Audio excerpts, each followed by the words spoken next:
আসসালামু আলাইকুম। প্রিয় ছাত্র সমন্বয়করা, বৈষম্য বিরোধী আন্দোলনের ছাত্র সমন্বয়করা এবং যারা উপদেষ্টা প্যানেলে আছেন, তাদেরকে আমি বলবো যে নির্বাচনটা দিয়ে দেন। যদি দল গঠন করতে হয়, দল গঠন করে ফেলেন। আমার মনে হয় আপনাদেরও জানার প্রয়োজন আছে আপনাদের জনপ্রিয়তা কতটুকু।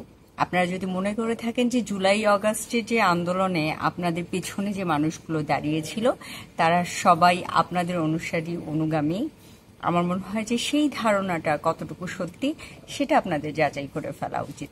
একটা দল গঠন করে ফেলেন, তবে অবশ্যই সরকারের মধ্যে থেকে সরকারের সহযোগিতা নিয়ে না, নিজেদের প্রচেষ্টায় দল গঠন করেন। দেখেন, আমি সেই আন্দোলনটাকে খুব নিবিড়ভাবে পর্যবেক্ষণ করেছি এবং একটা পর্যায়ে প্রতিবাদ করতে আমি নিজেও অংশগ্রহণ করেছিলাম। আমার শিক্ষকদের সাথে গিয়েছিলাম এবং শুধু শিক্ষক না, নানা জনের সাথে আমি যুক্ত হয়েছি। বিভিন্ন গ্রুপে অপরিচিত গ্রুপে আমি যাদের সাথে গিয়েছি। সুতরাং আমি এটা বলতে পারি সেই মানুষগুলোকে সবাই ছাত্র ছিল না, সবাই বিএনপি ছিল না, সবাই জামাত ছিল না, সবাই আপনাদের মানে আপনারা ডেকেছেন বলে গিয়েছে এমনটা না। মূলত সবাই একটা বিন্দুতে এক ছিল যে এই অন্যায়ের প্রতিবাদ করতে হবে। সে অন্যায়ের প্রতিবাদটা করতে গিয়েছিল। যে হত্যাযজ্ঞ চলেছিল, যে নারকীয় হত্যাযজ্ঞ চলেছিল, যে বুলেটগুলো ছুটে ছুটে যাচ্ছিল মানুষের দিকে, রাজপথ রক্তাক্ত হচ্ছিল, সেটার প্রতিবাদ করতে মানুষরা পথে নেমেছিল। আমি দ্ব্যর্থহীনভাবে বলতে পারি, আমি পলিটিক্যাল ফ্যামিলি মেয়ে, কিন্তু তারপর কেউ আমাকে বলতে পারবে না যে এই পলিটিক্সের সাথে আমি যুক্ত, এই দলের পলিটিক্সের সাথে আমি যুক্ত। ভবিষ্যতে হব কিনা আমি সেটা জানি না, তবে এখন এই মুহূর্তে যখন এই ভিডিওটা করছি তখন পর্যন্ত আমি কোনো দলের সাথে একনিষ্ঠভাবে যুক্ত না। তবে আমিও প্রতিবাদ করতে নেমেছিলাম এবং আমি জানি আমার মতো সংখ্যাটা অনেক।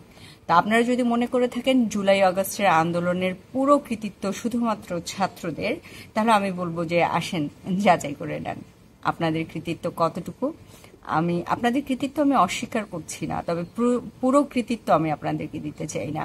আমার তো একটা সময় যে মনে হয়েছে যে অগাস্টের শেষ দিকে আওয়ামী লীগকে সমর্থন করে এমন লোকরাও প্রতিবাদ করতে মাঠে নেমেছিল।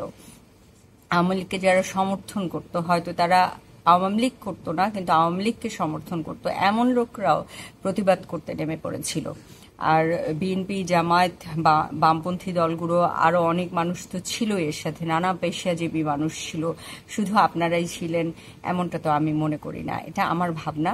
তবে আমি বলবো যে আপনারা যদি দল গঠন করতে চান, দল গঠন করেন। এটা গঠন করার জন্য নির্বাচনকে পিছিয়ে দেওয়ার, নানামুখী ভাবে নানা কথা বলে, সংস্কারের কথা বলে নির্বাচন পিছিয়ে দেওয়ার কোনো সুযোগ নেই। দল গঠন করে ফেলেন, আপনাদের জনমত আপনারা যাচাই করে নেন।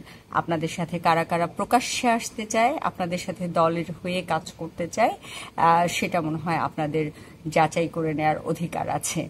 আমি আপনাদেরকে উদাত্ত আহ্বান জানাবো যে যত দ্রুত সম্ভব আপনারা যদি রাজনৈতিক খাতায় নাম লেখাতে চান, দল গঠন করে ফেলেন।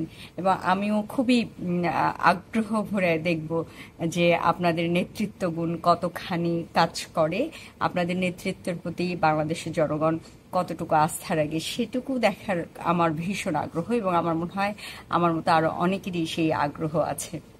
ভালো থাকবেন।